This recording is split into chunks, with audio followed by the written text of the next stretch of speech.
આપનું સ્વાગત છે। લાંબાડિયા ખાતે યોજાયેલ રક્તદાન કેમ્પમાં 41 યુનિટ રક્ત એકત્રિત કરાયું।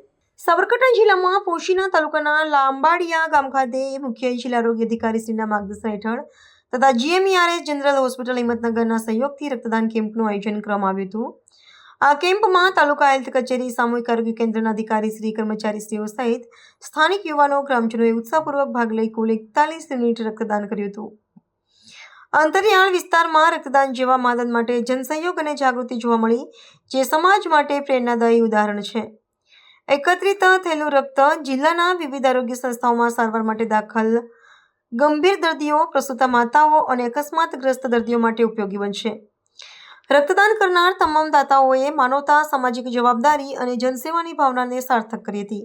રિપોર્ટર સુરેશભાઈ ડાભી। આવા ન્યૂઝ જોવા માટે સાબર આવાઝ યુટ્યુબ ચેનલને સબસ્ક્રાઇબ કરો અને લાઇક કરો, જેથી હવે પછીના દરેક સમાચાર સબસ્ક્રાઇબ કરેલા હશે તેઓને નવા સમાચારની માહિતી મળી જશે।